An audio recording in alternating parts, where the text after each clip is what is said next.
Всем привет! В этом видео я покажу свой город в игре Frostpunk с населением в 700 человек и запасом ресурсов на 1 год вперед. Сразу скажу, что играл я без каких-либо модов и дополнений на самой большой карте. Кто хоть раз играл в эту игру, знают, что главная валюта здесь это ресурсы. Древесина и сталь нужны для постройки строений, а уголь и еда для выживания людей. Есть еще паровые ядра, но о них попозже. Как видите, запасов древесины и стали у меня почти нет. Это потому, что на карте просто не осталось свободного места под какую-либо застройку, и в этих ресурсах просто нет нужды. Мало того, еще был достигнут лимит строений на карте, и теперь чисто физически невозможно даже поставить маленький склад для ресурсов.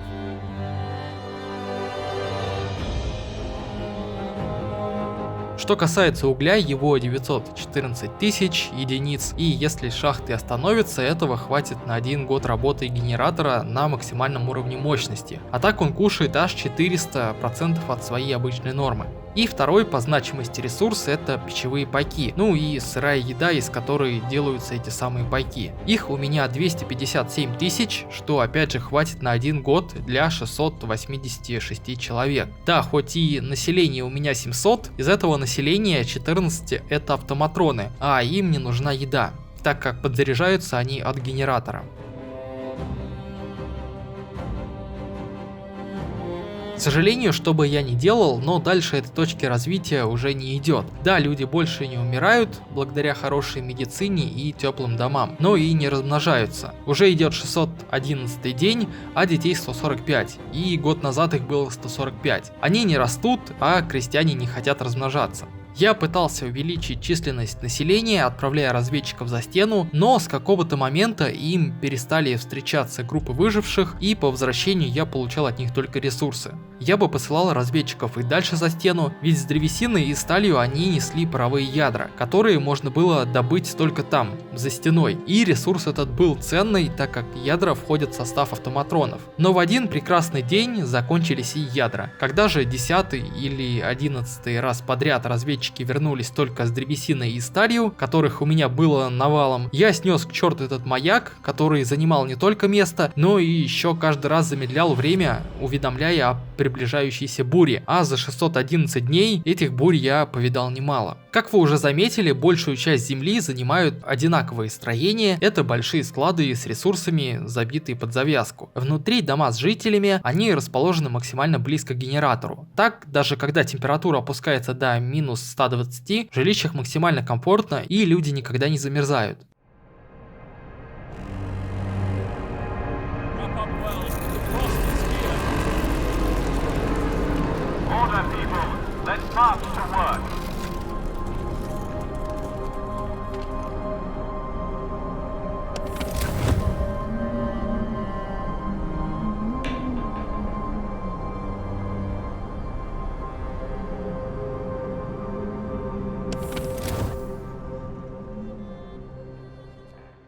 Да, может кто-то скажет, что в домах не осталось мест и поэтому не приходят новые люди. Нет, это не так. Некоторые дома полупустые, а некоторые вообще пустые, и в них никто не живет. Стоят они только потому, что здесь им самое место, и они вписываются в эти 4 первых кольца вблизи генератора. И ставить другие строения сюда я не захотел. Но вернемся к складам. 8 колец они опоясывают генератор. Сколько их всего, я даже не пытался считать.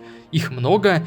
Первые 5 колец складов, если считать от генератора, забиты сухими пайками, следующие 3 забиты углем. Правда, это еще не все, есть и маленькие склады, они тоже загружены углем, но идут они не по всему кругу, как уже сказал, я достиг лимита по размещению зданий, и хоть еще немного места под малые склады остались, разместить я их уже не мог.